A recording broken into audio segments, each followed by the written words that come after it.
everyone. Welcome to To-Do List and a Midwife. Danielle, Sharon, and I would like to chat today about inductions and how does that work? Why do we need them? When do we need them? And so Sharon's going to take us on a bit of a journey of interventions with natural labor, including induction. And I think it's a very important subject because, your doctor says, well, I think we're just going to induce you because you're over 40 weeks, etc., etc. When do you know it's the right thing to do? So, Sharon, we're going to go on to you, but first, Danielle, if you just want to say hello, and then Sharon, you can just dive into it. Let's go with that natural birth, but induced. Thank you, Lisa. As someone who has had two inductions, I think it is a very important conversation to have. And, because, people often think, have this misconception that midwives are so anti any kind of intervention.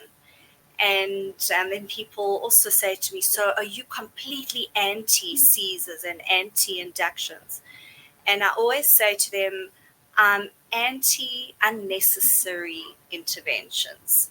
Sometimes inductions and cesareans are necessary and life saving. And so, on my personal journey, my bookend pregnancies, my first and my fourth, my waters broke. And despite jumping on the trampoline, going for walks, and bouncing on the birthing ball, my contractions just wouldn't start. And my midwife was concerned that I would be at a high risk of infection because now there's nothing protecting the baby. Baby's no longer encased in that amniotic sac. And so then we went with inductions. And there's different ways of inducing. And there's even natural ways of inducing. And I've tried a lot of these methods. When moms say to me, oh, my doctor doesn't want me going over 40 weeks, or my doctor says that my baby's getting too big and he wants to induce me. And so, Sharon, can we maybe chat about some tried and tested natural methods of induction before we dive into medical inductions? So, Danielle, I love the way you think because you're so wise. I don't know anything about the medical induction way. I don't use it. I don't believe in it. But I think it's very important for women to know that midwives are only about choice, that we don't have opinions, and that our opinion for her birth has no place. And I say it to my mums all the time when they ask me various interesting questions, that my opinion just shouldn't feature at all. That what we want to be doing is looking at informed choice always, depending on what the topic is. And I think that when you are walking hand in hand with a midwife through your pregnancy, then nothing is a surprise. If we are looking at, and after induction we'll be looking at cesarean section, but if we are looking at a mum who started off falling pregnant spontaneously, maintaining a beautiful, healthy pregnancy, is a low risk mum all the way through, then chances are she's going to have a low risk labor and not need any help with anything. As we talked about on another episode, we were discussing the fact that it is the baby who stimulates the labor and the mother's body responds to it. And sometimes you don't have a healthy baby. Sometimes you have a modern child who's so laid back that they just don't know it's their birthday and they got to get things going. And so those children might need help. But interestingly, that you said that you could be induced and still have a natural labor. Well, of course you can't. because you are either induced, you could still have a vaginal birth, but if you're being induced, it is no longer natural. You are needing to be have intervention, and any kind of intervention is disturbing the natural, and therefore it is no longer natural. It can still have a good outcome, and that's really, again, one of the main things we need to look at is sometimes an induction is the only way that a mum is going to be able to get her baby out vaginally. And sometimes it is the best thing to embrace and to celebrate and to have a go at. For a mum just to be past her due date is a very sad thing, because very often the due date is not a specific way of measuring a gestational pregnancy, because you can have many due dates. It depends on your menstrual cycle and how accurate that due date is. And for a mum to have some suspicion about her gestational age according to her menstrual cycle and what the scan might be saying to her, and how it can be two different things. Which date should we focus on, and which date should we consider to be the accurate one? And so again, we use science at 36 weeks with that final scan to look at the well-being of the placenta. And sometimes a mum has been taking all sorts of synthetic supplements in her pregnancy, and she might discover that her placenta has calcified. And if it is calcifying, then consider a liver, consider an organ that meat eaters eat, or some kind of flesh, and putting your fingers into that flesh and finding it all gritty and sandy, then you can imagine that the blood flow through that tissue is not going to be as effective as it would be if that grit was not embedded in the flesh. And so that's what calcification means. It means that there's been the calcium has been laid down into the tissue of the placenta, and it is no longer going to be functioning as it should. And of course, one of its main functions is to bring the baby oxygen and to bring the baby nutrition. And so sometimes it is not healthy to just cross your fingers and assume your baby is going to be able to trigger a labor, because you could be putting the baby in danger. But at the same time, we don't want to do anything willy-nilly, like Danielle has said, that we want to have good science-based, evidence-based information that women can trust. And that means that if you've got a relationship with your obstetrician all the way through your pregnancy, and a relationship with your midwife, and they are communicating with each other, then we either are able to satisfy a mum and her partner, obvious, that the placenta is healthy, and that because this is her first baby, chances are she's going to go past her due date anyway. And we know that term plus 10 is the most common day for a first time mum to go into labor. And so we want to be checking on a daily basis that all is well with her and with her baby. And that it helps then, if she's doing kick charts, that she can convince herself that her baby is as active as they have always been. Because naturally, the placenta starts to be past its sell by date, even if it is not calcified, at 38 weeks. And so it's starting to go into decline. And as it declines, so the hormonal output from it declines. And that's one of the things that starts a mum off in labor. But if for some reason that is not able to happen, then, as I say, it's not okay for us just to cross our fingers and assume that all is well. So she's doing her kick chart, she's satisfying herself that she has a healthy passenger on board. And if she was ever concerned, or if the baby's action were to change, then we can take her into the maternity unit or the birthing unit, and we can do a cardiotocograph or a non-stress test. I think we've gone into that before as well. And we can check up to see how is the baby, and is the baby responding well to life in utero. Sorry, So Sharon, putting our yeah, can we just yeah. quickly briefly do the non-stress test overview again, just in case somebody did miss that? Well, this is a machine then that we have two transducers, one that picks up the baby's heartbeat.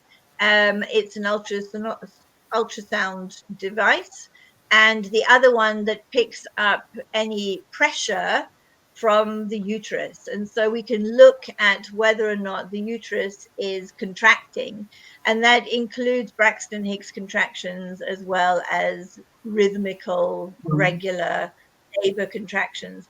And what we want to see, and why it is exciting to use, is because we can see over a period of time, normally 20 minutes, not 5 hours or 12 hours, but about 20 minutes at a time, we can see the uterine activity, and we can see how the baby is relating to it, how the baby is affected by the action in the uterus. And so sometimes the action, when a baby is experiencing labor and the contractions are strong, then of course those contractions are cutting off the baby's oxygen supply.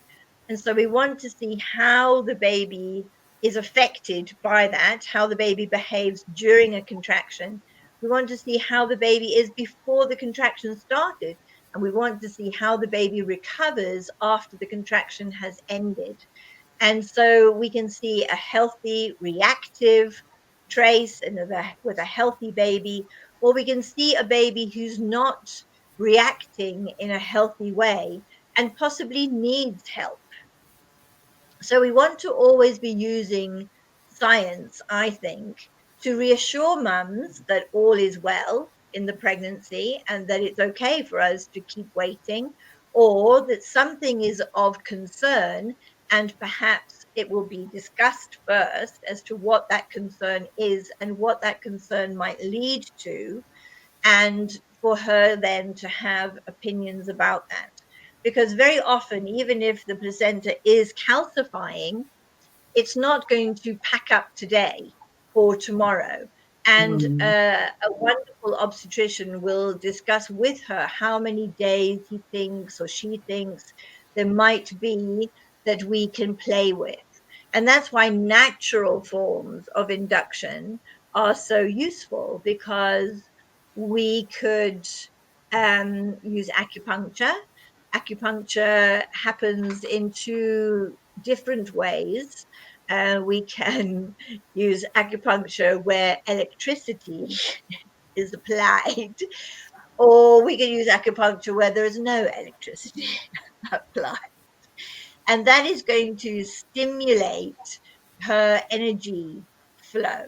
Sometimes the hormones are being produced by the brain but are not reaching the uterus. And sometimes there's a block in her flow of energy in her body. So sometimes the baby is triggering and the mother wants to respond but is not able to. And so acupuncture is going to remove those blockages in her energy field, and she should then just respond and go into labor. So the lovely thing about acupuncture is it will not force her to labor like medical models of induction will. Because if you have a baby who is sensitive, then of course they're not going to cope with a medical induction. So going for acupuncture then, the safety of it is if the baby is not triggering and if there are no blockages in her energy fields, then nothing's going to happen at all. But if there is just a blockage in the flow of her energy, then that will be removed and she will get on herself, which is a very nice thing. Acupressure does a very similar thing, is milder, is more gentle. but equally as effective. Homeopathy we can use. Homeopathy we can use in two ways. And we can either talk to the baby about navigating or getting some energy built up, or we can talk to the mum about fears. Fear is the most common thing that will stop a mother going into labor.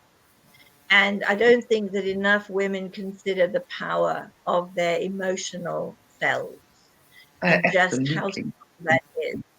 Because physically, her body knows how to labor. Physically, if she comes from a line of women, which most women have, then physically her body will labor. But emotionally, that is not, of course, mentally, that is emotionally, fear can stop her. And so the lovely thing about homeopathy is that we can help her to put down her fear. If she's working with a midwife, like my mums get nagged to death about journaling their fears right from the start of our first meeting, is to consider for yourself on a mind map, what fears have I known in the past and how did I address them? How did I let go of them? What do I know about fear? What do I know um, about here I am going completely blank, about fortitude, about determination, about conquering fear, about doing something in the face of fear. I haven't just walked into the earth plane from a different planet. I have been here for a while, and I know myself fairly well, and so I have had life's experiences from some kind of theme before. And so many mums will say to me, but I've never labored before. But you've done other things. Even if you look at other physical challenges like learning to ride a bike or learning to swim, you might have thought then that I'm just never going to get this. I'm trying and I'm trying and I'm trying and I just can't do it. And then poof, you just get the hang of it and off you go. And then you don't look back. And that's the same thing with labor. You might think when you're on the outside of it, I've never done this before and I'm only me and I don't know what I'm doing. But then you have a Braxton Hicks contractions, and remember that they start when you're about 12 weeks. So they're painless in order that you can just welcome them, explore them, and realize that I don't have anything to be scared of here.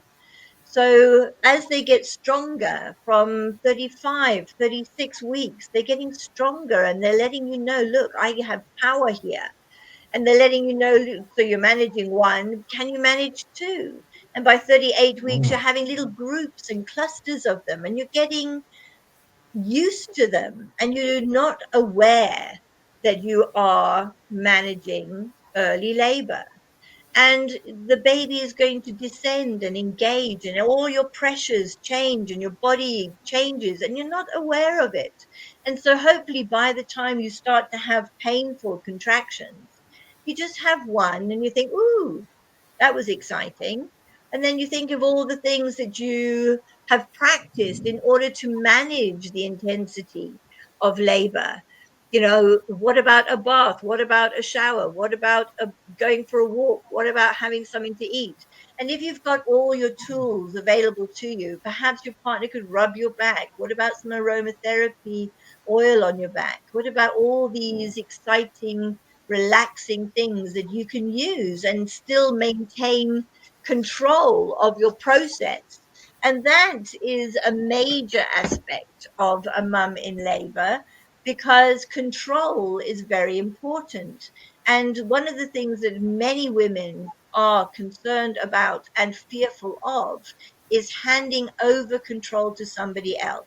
If I hand over control of my body to somebody else, what will they do with that control? Because again, the concerning and the fearful thing around induction is that somebody else has control of the power of your contractions. And most of the time, a man made contraction is something that you cannot manage, because with a man made contraction, you don't get endorphins that come with that. When you're dealing with oxytocin, a natural hormone, and you're dealing with a natural process, it starts like the tide coming in, and you're not aware of the tide coming in until it's lifted you off the beach. And the same thing happens then with labor. And if somebody is just taking you on a boat and chucking you into the ocean and telling you to swim from here, that's an entirely different thing. And your mind will see it differently. And it can be fearful, because suddenly when you're dumped in the ocean, you don't know if there are sharks underneath, or if something sharp is going to bang into you, or what's going to happen. And so it really does help if a woman is invited to explore her options around induction and how she feels about that. Because sometimes it could be better, instead of a medical induction, if she was offered the possibility of an elective cesarean section. And she would need to look then at the difference between an emergency cesarean section and an elective cesarean section, because it's only in South Africa that you can have such a choice, that you can say, I don't, I don't want to labor. I don't want to experience this. And I would rather book myself in for this surgery. Nowhere in Europe can you do that. In Europe, you will labor and you will have that baby vaginally unless you have a drama. And so really we need to be so not grateful, but aware of a woman's choice in South Mm. Africa. You can just book yourself in with your obstetrician. I would like to have an elective section, and this is how I want to do it. And then they would have the opportunity to look at what is the downside of having an elective cesarean section. What are the implications of that? And of course, there are huge implications on the next birth, because there are many women who decide that they would like to have an elective cesarean section because of fear. And then, because they were conned into thinking that it's going to be painless, and then they discover, oh my goodness, major surgery is in fact very painful, and I'm going to be having analgesic drugs for many days, possibly weeks to come after I've had that surgery, and perhaps I'm going to have side effects from that surgery for the rest of my life. Nobody ever points that out to them, and nobody tells them this is major surgery. This is not like an appendectomy. This is major stuff going on. And it also means that if she had that elective cesarean section because of fear, she might discover that she's interested in knowing, what did she miss out on? What if she could have, if she could manage that surgery, if she could manage that level of pain from surgery, perhaps she could have managed the labor. And then, because she didn't have any labor, she's never had a ripe cervix. She's never had a cervix effaced. She's never had a cervix open. And so that all plays, um, has an impact on whether or not she would be a successful candidate for a VBAC with her next birth, a vaginal birth after cesarean section. Because so many women discover that they were robbed of something that could have been beautiful and could have been worthwhile, and it was taken from them. And so they want to try it the second time. But because of the decisions they're making, it's again taken from them. And that's very sad. So they would need to look at the upside of an elective cesarean section and the downside of an elective cesarean section, and the upside of an emergency cesarean section and the downside of an emergency cesarean section. And that feels like it's a whole episode by itself. But if we were looking at going back to induction, because of course there's all sorts of natural methods that she can do herself other than sitting on her washing machine, because we want to get oxytocin flowing.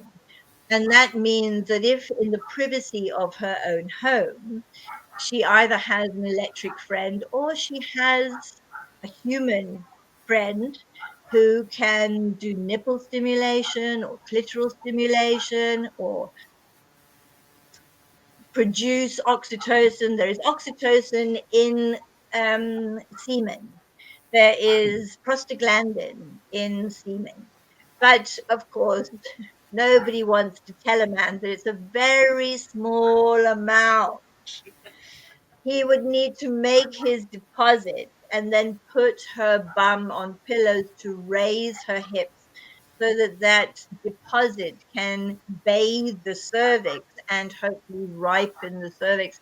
And then he goes off to the kitchen to make her something to eat while she's lying there for 20 minutes with her pelvis raised. And then he feeds her, and then he gets back on the job and he does his next deposit. And then they're doing that for possibly 24 hours. And then she has to peel him off the floor and carry him into the labor ward because now it's working and he's exhausted and she's in labor. So there is that method. And then some of us, I have a recipe that I got from Belgium.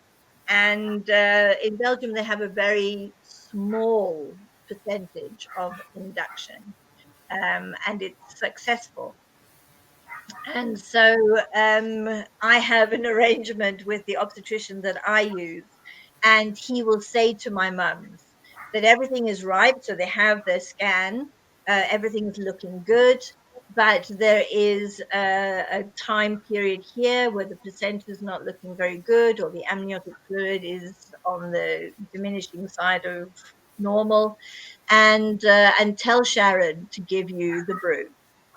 And so, he's on standby if anything happens, and I have a brew.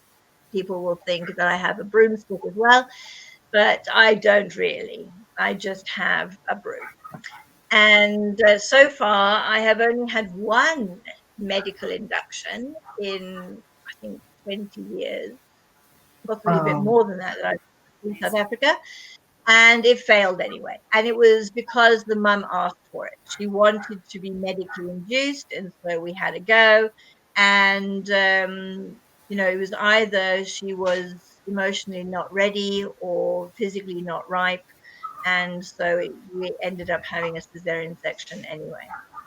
So I think all the factors need to be discussed with mums as to what is available. What do we think the blockage is? Is it an energy blockage? Is it a physical blockage? Is it an emotional blockage? And so it's a big, deep discussion as to what are her choices. And, I think that what we try and talk to mums about through all our podcasts is that it's about choice. It's about the information. What information does she need when she's dealing with whatever the topic is?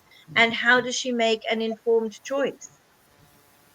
Sharon, I love that you used the word ripe because um, to try and help my families understand, when it comes to baby's birthday, and that the ideal is that baby is the one who chooses their birthday because it means that they are ready. And if you try and pick a fruit off a tree when that fruit is not yet ripe and ready to be picked and eaten, you're going to have a much harder time yanking that fruit off the tree. And if it's a fruit with a peel and that fruit is not 100% ripe, you're going to have a rough time peeling that fruit, without breaking some bits of the fruit off, and you might have some green bits here and there. When that baby is ripe and ready, and the woman is ripe and ready, then that fruit is just going to pop off the tree, and the skin of the fruit is just going to peel off beautifully. And so these natural forms of inductions, I think it's important to note that if the baby is not ready and the mom's body is not ready, then you can do as many of these methods as you like, but baby will come when baby is ready. And I've had lots of experiences with moms where we've tried one thing and she went into labor, and other experiences where we tried everything and she just didn't. So I think it's also, just important to make moms aware that the best possible thing, obviously with, that placenta's healthy and everything is healthy, for baby to choose that birthday. And, as Sharon said, obviously, if everything, the placenta is still healthy and baby is coping with the environment inside, that baby gets to choose that birthday. And I think also mums need to know that any kind of labor is beneficial to the baby. yes, Any kind of contraction, any kind of labor contraction helps the baby to prepare for life on earth. That the adrenaline released in baby, the corticosteroids that are released in the baby, that anxiety, the stress that a baby feels from a contraction, um, ripens them and enables them to manage life on earth. So a baby who has experienced any kind of labor is more likely to maintain their own temperature once they have been born. They're more likely to clear their lungs, or at least clear them to a certain extent. They're less likely to have wet lung when they are born. They are less likely to have feeding problems if they have experienced some kind of labor. And so the mother also, even if she gets to 4 centimeters or 5 centimeters, it means that her body will have a memory the next time she is in labor. So even if she had to have an emergency cesarean section, the next time, if she wants to try for a vaginal birth, then her body has that memory of how do I get to 4 straight away, and then give me that moment. And so many women's bodies react like that. I want to start there. I want to get to that point, and then I want to get beyond that because that was, in fact, exciting and I enjoyed it. It might have been hard. And once she realized that if she had an abnormal labor the first time, but a normal labor the second time, then those are the mums who are ending up having accidental home births, or they have the baby in the car because they're waiting for those hideous contractions to be repeated. And of course, if they were induced and they had man made contractions, and then they have natural contractions, they will realize that we're looking for the regularity of the contraction and not the intensity of the contraction, because the intensity is not coming in the natural realm. If those were artificial contractions and they were man-made contractions, then of course she's going to need man-made methods of pain relief if she's dealing with an induction. But if we're looking at natural contractions and a natural labor, then she's more likely to be successful with her VBAC. And these are choices that a woman needs to know about. and I think it's also so important to reiterate that, these moms who go through a grueling labor and they get to 7, 8, 9 centimeters, and then even perhaps some pushing, and then still land up having to be rushed off to an emergency C-section. And, you know, sometimes it can be, oh, all of that was for nothing. And I think it's so important to remind moms that they gave their baby so much opportunity to, as Sharon, as you said, that baby is so much more equipped to deal with the outside world, because that was his birthday. He was, you know, that he was ready to come.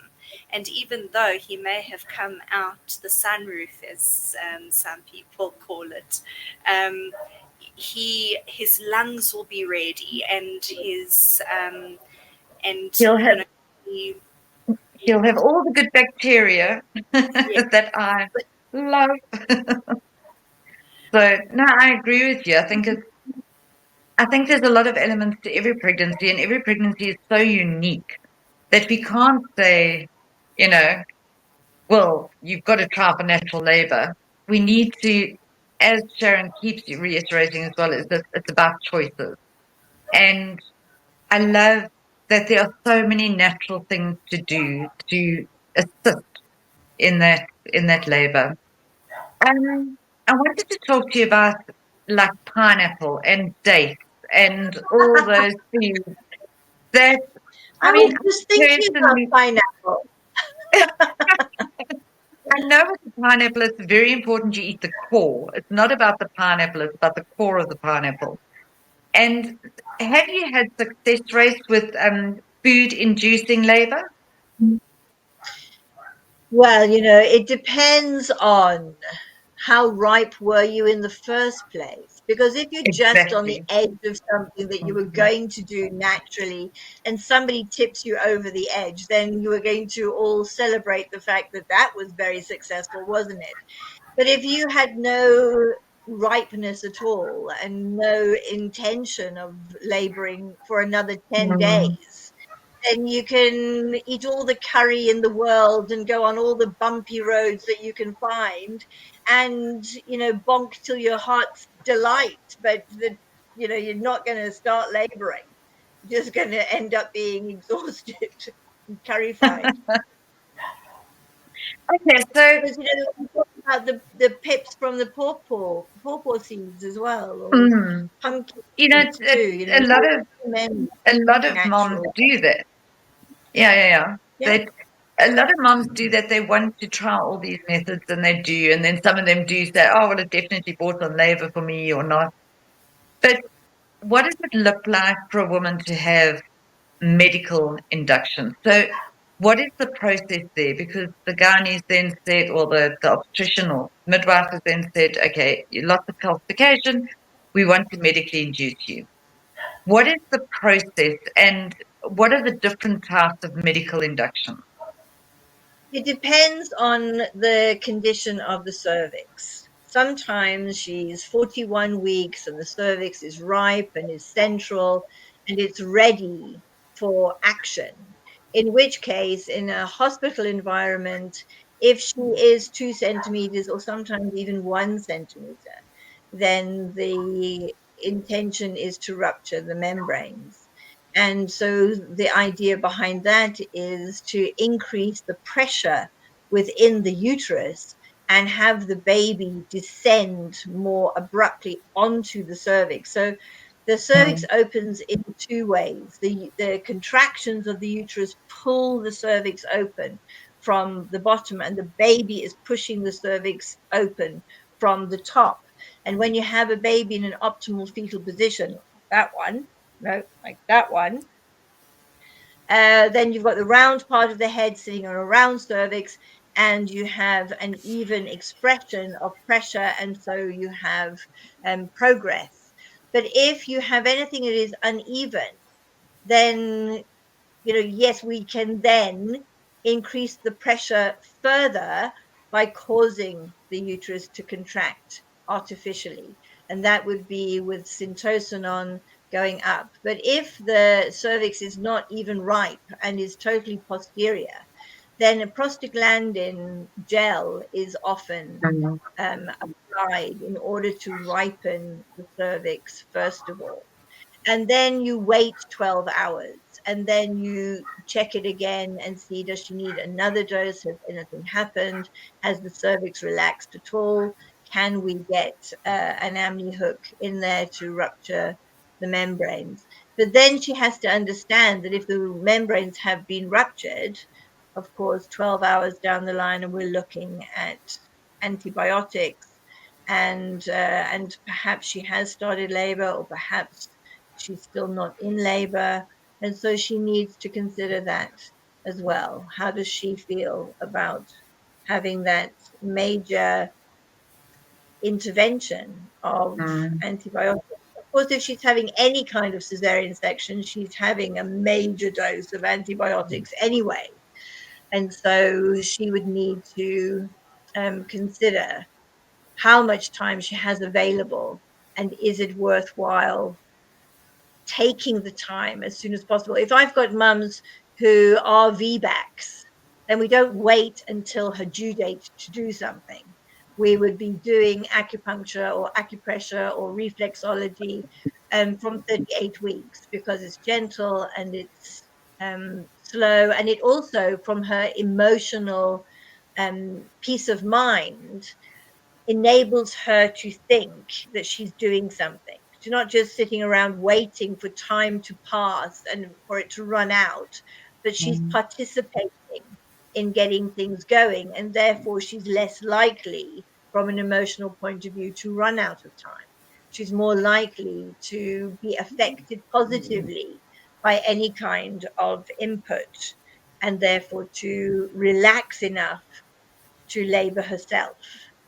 And so that's worthwhile looking at from a natural point of view. So there are lots of teas that we can use. We need to be looking at the yin and the yang, and the heat of her body or the coolness of her body, and how we can stoke that fire and get the energy revved up.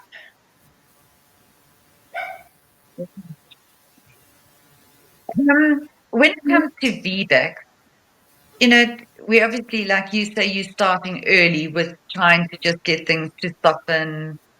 And because once a VBAC is in labor, as far as I know, they can't then augment or anything like that because We of. can't to a VBAC mum. She cannot have an epidural. She cannot be induced.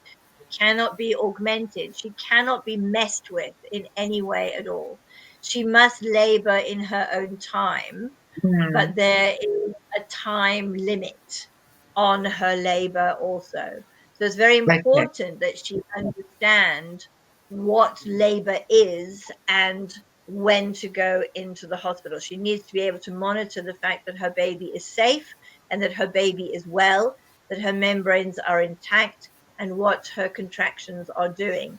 Because she doesn't want to be waiting at home with an abnormal labor. Sometimes, when there has been damage through surgery done to the uterus, she's having contractions and are not able to open the cervix. Sometimes she's Okay. having contractions and are not able to accelerate. And so it doesn't do for her, on one hand, to wait at home for hour after hour, waiting for some action to take place that is not able to happen, and that baby's getting tired, and unless somebody is monitoring the well-being of that child at home, then everybody's in danger. It also is very important that she's monitored carefully in a hospital, because we need to know what is happening with her previous scar. And it's not that she will necessarily feel pain if that scar is in danger of rupturing. And so we need to know, using the science, that these contractions are normal and that the uterus is resting between contractions just as much as it is contracting. So that's what the CTG does. We are able to see that the uterus is relaxing naturally, and it's not just on hypertonic, trying to push and obstructed labor, and therefore end up rupturing the uterus. And so a VBAC needs to be in careful hands where we can reassure her that her body is working well, that her baby is safe, and that she's making progress. And so in a maternity unit, then, when she comes in, and if she is in labor, then we give her a parcel of time, and she gets 4 hours in which to make a difference, to make progress. And if she's making progress, then everybody can step back and encourage her to make more progress. But if she's not making progress and her uterus is working really hard, but is not able to open the cervix, then there is no point in waiting until she and the baby are tired and in danger that a cesarean section would be repeated. Sharon, what is the cutoff date? So, if someone's had a cesarean, what would you recommend as the minimum amount of time to fall pregnant if you would like to try for a VBAC? So that's what we learned from women. So when we first started doing VBACs, they felt that if you had a 3-year gap between babies, then you had as much chance of rupturing a uterus as if you'd never had a cesarean section. And then, of course, women do very sneaky things, and they jump in and get pregnant long before they're given permission to do so. And then we discover, oh, look, this one's safe and this one's been successful. And so it gets shorter and shorter. And so, yeah, we know the 18 months, it tends to be okay, but it depends on the kind of surgery that she had. It depends on how she was put back together. And if she has an obstetrician who did that cesarean section, who is putting her back together with care and with respect, and considering that she will probably want to try for a VBAC, then they're going to take their time putting her back together rather than putting her back together in a hurry, or without thinking that perhaps she would like to have a VBAC, because the surgery is such a varied thing by itself. There are cesarean sections and there are cesarean sections, and so it would depend on that too. I think, You can never put a woman in a box and say she's going to be successful and she's not, because then they'll prove you wrong. I think it's a good time to end off, because we're running out of time, and I think let's start afresh next week with cesareans. I'd like to delve deep into that, and what it looks like and when we call it. And like you say, in South Africa, we have that option of just going, hey, I want a teaser. But when should we make that, and how do we help women understand that labor is better than major surgery? But ladies, as always, loved it, and I can't wait to do the next one. So we will see you next week. Any final comments from you two? Anything you'd like to add? That it is possible to go through an induction without pain medication and still have your vaginal birth. And that's where having the right support in your birthing room. So if you have a loving, caring partner and a supportive doula and a wonderful independent midwife, yes, it is much more intense to go through a medical induction, and you feel those contractions much more intensely. And as Sharon said, they can even be unrelenting, one on top of the other, no break in between. It is possible. It is absolutely possible.